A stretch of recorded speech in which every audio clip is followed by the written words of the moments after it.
This is the second chapter in our book reading of He Chose the Nails by Max Lucado. Chapter 2, I will bear your dark side. God's promise in the soldier's spit. Sin lurks deep in the hearts of the wicked, forever urging them on to evil deeds in Psalms 36:1. Vanity is so anchored in the heart of man that those who write against it want to have the glory of having written well, and those who read it deserve the glory of having read it. Blaise Pascal. The heart is deceitful above all things and beyond cure. Who can understand it? Jeremiah 17:9. Emil Brunner said, sin, understood in the Christian sense, is the rent which cuts through the whole of existence. On this propensity to evil, how did you creep into cover the earth with treachery? Ecclesiastes 37:3. What would have happened to the beast if the beauty hadn't appeared? You know the story. There is a time when his face was handsome and his palace pleasant, but that was before the curse, before the shadows fell on the castle of the prince, before the shadows fell on the heart of the prince, and when the darkness fell, he hid. Secluded in his castle, he was left with glistening snout and curly tusk and a bad mood. But all that changed when the girl came. I wonder what had happened to the beast if the beauty hadn't appeared. Better yet, what would have happened if she hadn't cared?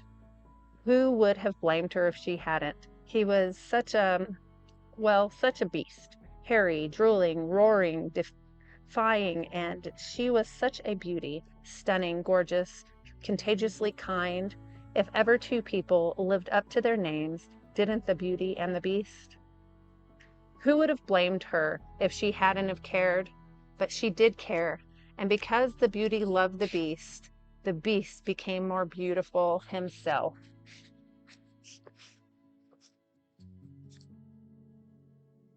The story's familiar not just because it's a fairy tale. It's familiar because it reminds us of ourselves. There is beauty and beast within each of us. It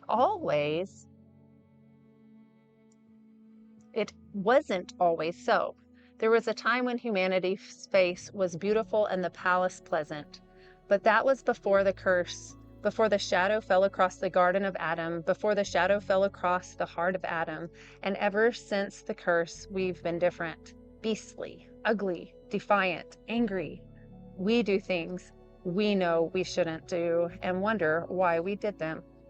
The ugly part of me sure showed his beastly face the other night. I was driving on a 2-lane road that was about to become a single lane. The woman in the car beside me was in the lane that continued. I was in the one that stopped. I needed to be ahead of her. My schedule was, no doubt, more important than hers. After all, am I not a man of the cloth? Am I not a courier of compassion, an ambassador of peace? So I floored it. Guess what? She did too. Then my lane ended. She was a fender ahead of me. I growled and slowed and let her go ahead. Over her shoulder, she gave me a sweet little bye-bye wave. Grr. I stared into my dim headlights, then paused. The sinister part of me said, wait a minute. I'm not called to shed light on dark places, illuminate shadows, but I am. So I put a little high beam on her rearview mirror. She retaliated by slowing down to a crawl. This woman was mean. She couldn't have cared less if the whole city of San Antonio was late. She wasn't going to go beyond 15 miles per hour. And I wasn't going to take my lights out of her rearview mirror. Like two stubborn donkeys, she kept it slow and I kept it bright. After more unkind thoughts than I dared to confess, the road widened and I started to pass. Wouldn't you know it, the red light left the two of us side by side at the intersection. What happened next contains both good news and bad. The good news is she waved at me. The bad news is her wave was not one you want to imitate. Moments later, conviction surfaced. Why did I do that? I'm typically a calm guy, but for 15 minutes I was a beast. Only two facts confronted me. One, I don't have a fish symbol on my car. And two, the Apostle Paul had similar struggles. I do not do what I want to do. I do things I hate. Say that again. I do not do what I want to do, and I do the things I hate. That's in Romans 7:15. Ever felt like saying those words? If so, you're in good company. Paul isn't the only one in the Bible who wrestled the beast within. Hard to find a page in the scriptures where the animal doesn't bare his teeth. King Saul chasing young David with a spear. We have Lot selling out of Sodom and then getting out of Sodom. Herod murdering Bethlehem toddlers. Another Herod murdering Jesus' cousin. If the Bible is called the good book, it's not because of the people. Blood runs as freely through the stories as the ink through the quills that pen them. But the evil of the beast was never so raw as on the day Christ died. The disciples were first fast asleep, then fast afoot.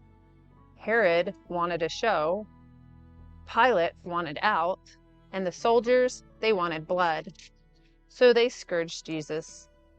The legionnaires whipped consistent of leather straps and with lead balls on each end. His goal was singular, beat the accused with an inch of death and then stop. 39 lashes were allowed, but seldom needed. A centurion monitored the prisoner's status. No doubt Jesus was near death when his hands were untied and he slumped to the ground. The whipping was the first deed of the soldiers. The crucifixion was the third. No, I didn't skip the second. We'll get to that in a moment. Though his back was ribboned with wounds, the soldiers loaded the crossbeam on Jesus' shoulders and marched him to the place of skull and executed him. We don't fault the soldiers for these two actions. After all, they were just following orders. But what's hard to understand is what they did in between. Here's where Matthew's description. Jesus was beaten with whips and handed over to the soldiers to be crucified. The governor's soldiers took Jesus into the governor's palace. They all gathered around him. They took off his clothes and put a red robe on him. Using thorny branches, they made a crown, put it on his head, and put sticks in his right hand. The soldiers bowed before Jesus and made fun of him, saying, "Hail, King of the Jews." They spat on Jesus, and then they took his stick and began to beat him on the head. After they finished, the soldiers took off the robe and put his own clothes on him again. They led him away to be crucified in Matthew 27:26-31. The soldiers' assignment was simple, to take the Nazarene to the hill and kill him. But they had another idea. They wanted to have some fun first. Strong, rested, armed soldiers encircled the exhausted, nearly dead Galilean carpenter and beat on him. The scourging was commanded. The crucifixion was ordered. But who would draw pleasure out of spitting on a half-dead man? Spitting isn't indeed to hurt the body. It can't. Spitting is indeed to degrade the soul, and it does. What were the soldiers doing? Were they not elevating themselves to an expense of another? They felt big by making Christ look small. Ever done that before? Maybe you've never spit on anyone, but have you gossiped, slandered? Have you ever raised your hand in anger or rolled your eyes in arrogance? Have you ever blasted your high beams in someone's rearview mirror? Ever made someone feel bad so you would feel good? That's what the soldiers did to Jesus. When you and I do the same, we do it to Jesus too. I assure you, when you did it to the one of the least of these, my brethren and sisters, you are doing it unto me. In Matthew 25:40. Now we trust others. Now, how we treat others is how we treat Jesus. Oh, Max, I don't like to hear that, you protested. You protest. Believe me, I don't like to say it, but we must face the fact that there is something beastly within each and every one of us. Something beastly that makes us do things that surprise even us. Haven't you surprised yourself? Haven't you reflected on an act and wondered, what got into me? The Bible has 3 letters, a 3-letter answer for it. It is sin, S-I-N. There is something bad, beastly within each of us. We are by nature children of wrath, says in Ephesians 2:3. It is not that we can't do good, we do. It's just that we can't keep from doing bad. In theological terms, we are totally depraved. Though through God, in God's image, but we have fallen. So, though made in God's image, we have fallen. We are corrupt at the core. The very center of our being is selfish and perverse. David said, I was born a sinner, yes, from the moment my mother conceived me. Could any of us say any less? Each one of us was born with a tendency to sin. Depravity is a universal condition. Scriptures say it plainly. In Isaiah 53:6, it says, all we like sheep have gone astray. We have turned every one to his own way. Jeremiah 17:9 says, the heart is deceitful above all things and beyond cure. Who can understand it? In Romans 3:10 and 23, it says, there is none righteous, no, not one. All have sinned and fall short of the glory of God. Some would disagree with such strong words. They look around saying, compared to everyone else, I'm a decent person. You know, a pig might say something similar. He might look at his trough partners and announce, I am just as clean as everyone else. Compared to humans, however, the pig needs help. Compared to God, the humans need the same. The standard for sinlessness isn't found at the pig trough of the earth, but at the throne of heaven. God himself is the standard. We are beasts. As the French essayist Michael de Montaigne said, there is no man so good who, were he to submit all his thoughts and actions to the laws, would not deserve a hanging 10 times in his life. Our deeds are ugly. Our actions are harsh. We don't do what we want to do. We don't like what we do. And what's worse, yes, there is something worse. We can't change. We try. Oh, how we try. But can a leopard change his spots? In the same way, Jerusalem, you cannot change and do good because you are accustomed to doing evil. It says in Jeremiah 13:23. The apostles agreed with the prophets. The mind that is set on the flesh is hostile to God. It does not submit to God's law. Indeed, it cannot. Romans 8:7. Still disagree. Still disagree? Do you still disagree? Still think the assessment is too harsh? If so, accept this challenge. For the next 24 hours, lead a sinless life. I'm not asking for a perfect decade or a year or even a perfect month, just one perfect day. Can you do it? Can you live without sin for one day? No, how about 1 hour? Could you promise that for the next 60 minutes, you will have only pure thoughts and actions? Still hesitant? Then how about the next 15 minutes? 5 minutes of worry-free? Could it be anger-free, unselfish living? Can you do it? No, nor can I. Then we have a problem. We are sinners, and the wages of sin is death, which is in Romans 6:23. We have a problem, We are not holy, and anyone whose life is not holy will never see the Lord. It says in Hebrews 12:14.